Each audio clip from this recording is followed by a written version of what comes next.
Senator McCain, should we have seen this coming? I think so.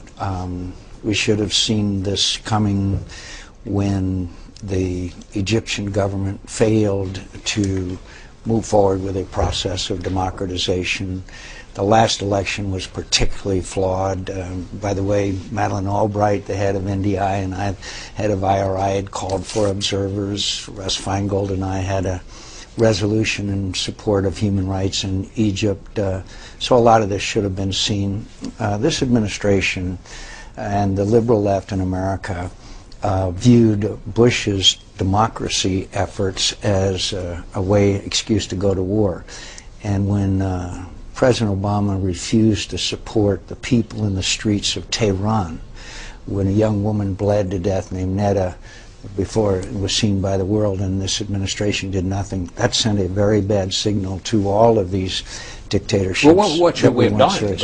You're not saying we should have gone to war with them? No, but we should have spoken up for them, just as Ronald Reagan spoke up for the people behind the Iron Curtain, just as throughout our history we have had a fundamental belief and commitment that all of us are endowed with certain inalienable rights. And by the way, these winds of change that are blowing, I think that I would be a little less cocky in the Kremlin with my KGB cronies today if I were Vladimir Putin.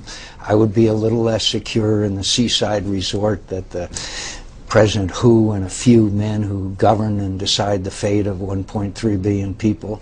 I don't think this is confined to the Middle East, just as we believe that human rights are universal.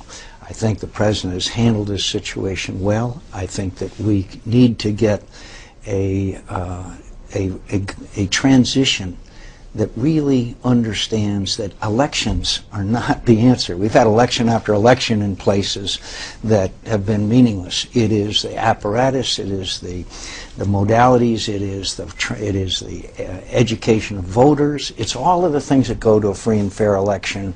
And I think that IRI, NDI, National Endowment for Democracy, will help the countries behind the Iron Curtain after it fell to move forward with a free and fair election. We don't want this revolution hijacked by an extremist organization, and we've seen examples of both over the last 20 years. I want to ask you about that because I want to ask you about the Muslim Brotherhood. But first, I mean, do you think this was an intelligence failure on the part of the United States, or was it just a misunderstanding by our diplomatic corps? A lot of it's understandable, Bob. The Egyptians helped us in the fight against al-Qaeda. And by the way, this revolution is a direct repudiation of al-Qaeda, who believe that the only way you bring about change is through violence.